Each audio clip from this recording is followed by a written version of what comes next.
নমস্কার বন্ধুরা, মীরার রান্নাঘরে আপনাদের সবাইকে স্বাগত। আজ বানাবো বিউলির ডালের বড়া। অনেক ধরনের আপনারা বড়া খেয়েছেন, এইভাবে একবার বিউলির ডালের বড়াটা খেয়ে দেখবেন। দারুণ টেস্টি হয় আর বানানো একদমই সহজ, একবার খেলে আবারও খেতে চাইবেন, এতটাই টেস্টি হয়। প্রথমে আমি সারা রাত এখানে 100 গ্রাম বিউলির ডাল ভিজিয়ে নিয়েছি। এটা আমি 2-3 বার জল পাল্টে ধুয়ে নিয়েছি। আপনারা বিউলির ডালের পরিমাণটা আপনারা বাড়িয়ে নিতে পারেন। এবার এটাকে আমি গ্রাইন্ড করে নেব। তার জন্য এখানে একটা মিক্সিং জার নিয়েছি, আপনারা শিলনোড়াতে বেটেও নিতে পারেন। সব ডালটা ওর মধ্যে দিয়ে দেওয়ার পর এবার বিউলির ডালের একটা গন্ধ থাকে, সেই গন্ধটা যাতে না লাগে তার জন্য এখানে কয়েকটা আদার টুকরো, রসুন কোয়া 2-3টে দিয়েছি আর 2টো কাঁচা লঙ্কা একটু জল দিয়ে এটার একটা পেস্ট বানিয়ে নেব। এখানে পুরটা বানিয়ে নেব, তার জন্য কড়াই দিয়েছি তেল। তেলটা গরম হয়ে গেলে এর মধ্যে গোটা জিরে দিয়ে দিলাম। জিরেটা একটু ভাজা ভাজা হয়ে গেলে এর মধ্যে দিয়ে দিচ্ছি কাঁচা লঙ্কা কুচি আর পেঁয়াজ কুচি। থেতো করে নেওয়া আদা রসুন থেতো করে করে নিয়েছিলাম, সেটা দিয়েছি। সেটা দিয়ে এটা মিডিয়াম আঁচে এটা আমি একটু ভাজা ভাজা করে নিচ্ছি। পুরো রেসিপিটি আপনারা দেখতে থাকুন। রেসিপিটা বানানো যেমন সহজ, দারুণ টেস্টি হয়। এবার দিয়ে দিচ্ছি লঙ্কা গুঁড়ো, হলুদ গুঁড়ো, স্বাদ মতো লবণ দিলাম। দিয়ে মিডিয়াম আঁচ করে এটা একটু নাড়াচাড়া করে নিতে হবে।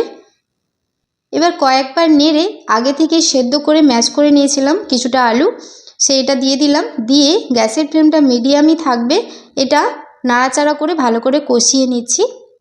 আমার চ্যানেলে আপনি যদি নতুন হয়ে থাকেন প্লিজ আমার চ্যানেলটি সাবস্ক্রাইব করবেন আর পাশে থাকা বেল আইকনটা পুশ করে দেবেন আমার নতুন ভিডিও পাওয়ার জন্যে।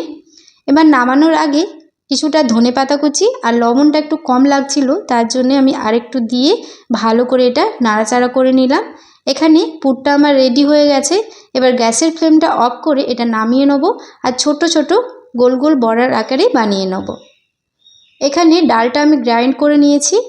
এবার এর মধ্যে দিয়ে দেবো স্বাদ মতো লবণ আর দিয়ে দিচ্ছি হলুদ গুঁড়ো।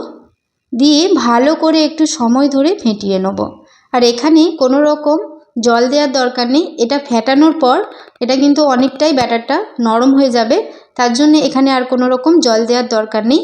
এই কাজটা একটু সময় ধরে ভালো করে ফেটিয়ে নিতে হবে। দেখুন ব্যাটারের ঘনত্বটা এরকম রাখতে হবে।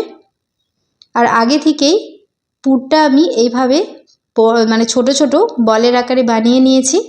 এবার এক একটা করে ওই আলু বল ব্যাটারের মধ্যে দিয়ে দেবো। এইভাবে ব্যাটার লাগিয়ে তারপর গরম তেলের মধ্যে দিয়ে দিতে হবে। দেখুন এইভাবে আগে থেকে ওদিকে তেলটা গরম বসিয়ে দিয়েছি। ভালোভাবে তেলটা গরম হয়ে গেলে গ্যাসের ফ্লেমটা মিডিয়াম টু হাই ফ্লেমে রাখবো। এক একটা বড়া ওই ব্যাটারের মধ্যে চুবিয়ে এইভাবে তেলের মধ্যে দিয়ে দিতে হবে। দিয়ে দেওয়ার পর একটু অপেক্ষা করব, এক সাইড ব্রাউন কালার করে যখন ভাজা হয়ে যাবে তারপর এগুলোকে উল্টাবো। তার আগে কিন্তু খুন্তি লাগাতে গেলে এই বড়াগুলো ভেঙে যেতে পারে। আপনারা যদি ফেসবুক পেজ থেকে যদি আপনারা দেখে থাকেন প্লিজ প্লিজ আমার ফেসবুক পেজটা ফলো করে পাশে থাকবেন। আর রেসিপিটি ভালো লেগে থাকলে প্লিজ একটি লাইক কমেন্ট শেয়ার করবেন।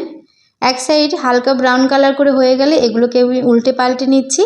আর যেটা আমি প্রথমে বড়াটা ছেড়েছিলাম সেটা আমার ভাজা হয়ে গেছে, এরকম একটু সোনালি কালার করে ভেজে নিতে হবে। এগুলোকে আমি উল্টে পাল্টে ভেজে নিচ্ছি।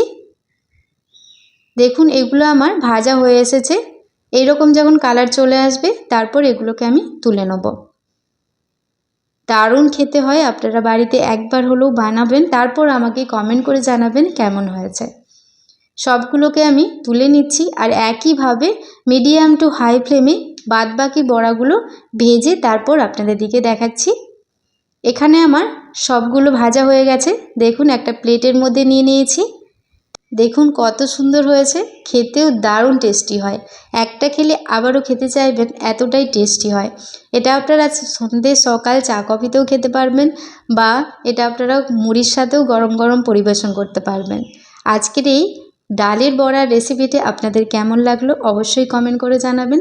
রেসিপিটি ভালো লেগে থাকলে প্লিজ একটি লাইক কমেন্ট শেয়ার করবেন। একটা আমি কেটে দেখাচ্ছি, দেখুন। চলুন তাহলে আজকের মতো রেসিপিটি এ পর্যন্তই। সবাই ভালো থাকবেন, ধন্যবাদ।